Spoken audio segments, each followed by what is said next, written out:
Norwegian police are on their way to check a Russian fishing vessel docked in the Arctic town of Kirkenes. Our primary job here now is to check the crew list and the documents, and that all the personnel, all crew on board the ship is here with the correct kind of papers and documents. One strap goes here. I join, but must first be fitted with a life vest.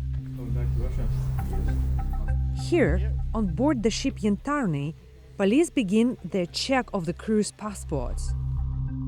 Since Russia's invasion of Ukraine, Norway is the only country in Europe besides the Faroe Islands where Russian ships are allowed to dock.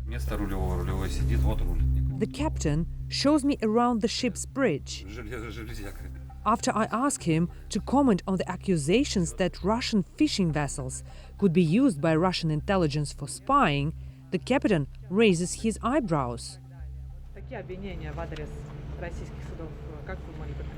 Не знаю, не уверен, что как можно использовать рыболовное судно в целях разведки, тем более Киркенес находится рядом с Мурманском тут, и очень много русских людей живет в Киркенесе. Можно использовать этих людей, которые живут в Киркенесе. Зачем использовать моряков? У меня команды не было, не поступало ниоткуда. По поводу использования меня или как что-то докладывать.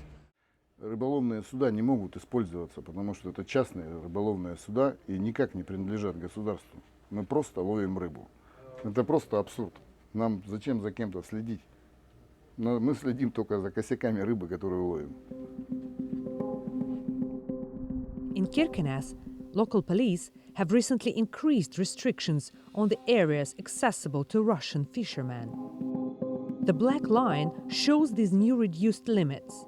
The same applies to the nearby harbor town of Båtsfjord. Police justify the measure within the context of current security policies in Europe. Kimek is the only shipyard operator in Kirkenes. It has also been affected by sanctions imposed after Russia's invasion of Ukraine. Specifically, the Norwegian government has banned the repair of Russian vessels in Norway. Since Kimek is not allowed to work with the Russian vessels anymore, Kimek today on Facebook called for a big gathering right in front of its building in Kirkenes. Let's go and talk to its participants.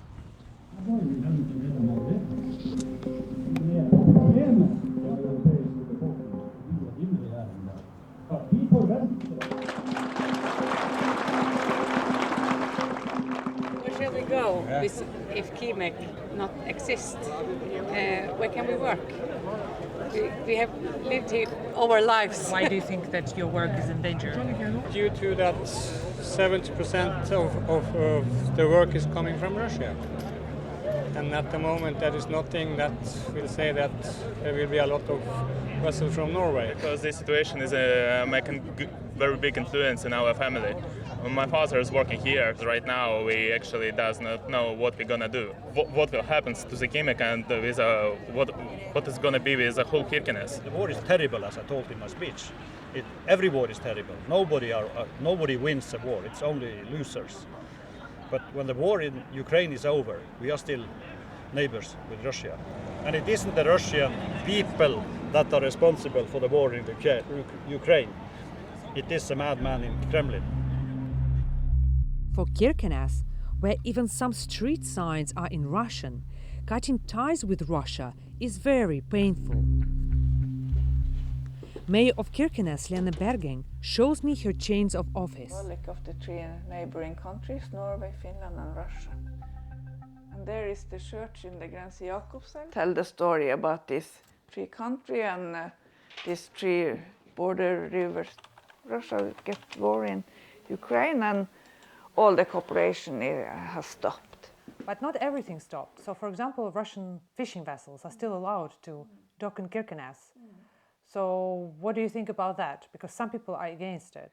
So we still have companies that have the income from Russia and this Russian fishing vessel. So for Sør-Varanger, it's important that they can come to the harbor. And what is behind you? It's a Russian fishing vessel. It's called Roshkov. Have you seen this ship often here?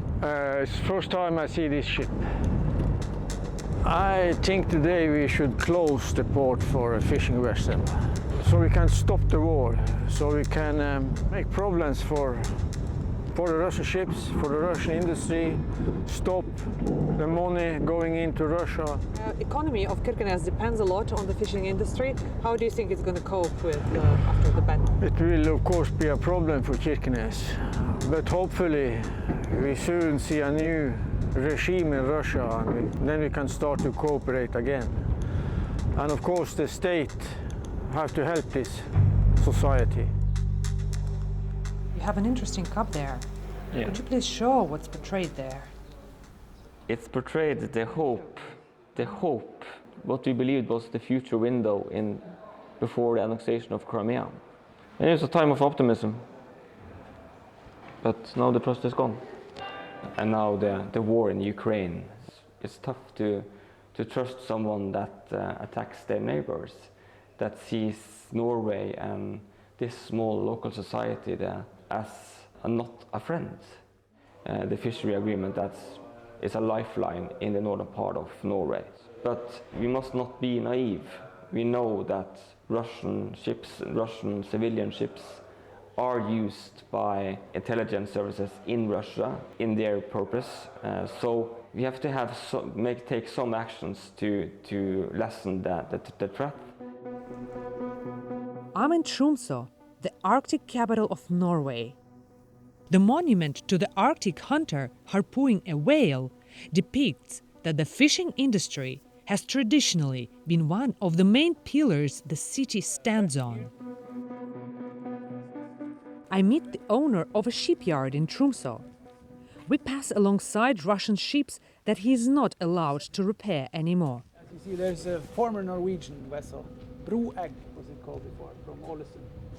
And it's the same case for a very large amount of the Russian vessels. Because many Russian fishing vessels in the Arctic were built in Norway, they often need to be repaired by Norwegian mechanics.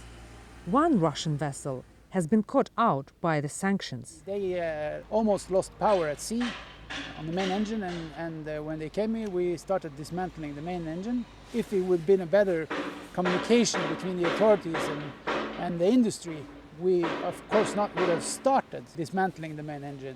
From the 12th of May, we now know that we're not allowed to do them.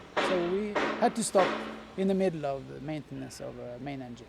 So is this ship now stuck here? Yeah, it's stuck here. Of course, I understand that the sanctions were posed due to the war. The Russians are keeping up, and of course we have to respect the rules and sanctions.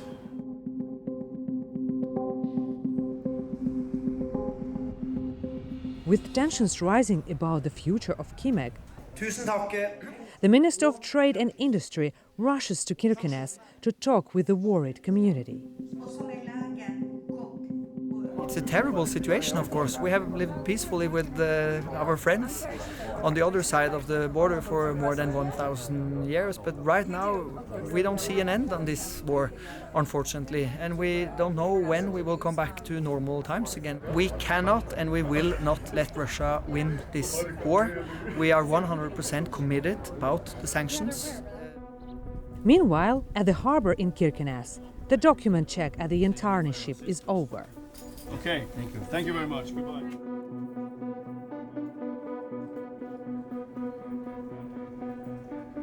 Рыболовный флот не несет ответственности за дела политические. Я думаю, что мы не участвуем в этих процедурах. Работали всегда, заходили, проблем не было. И хотелось бы, чтобы это продолжалось.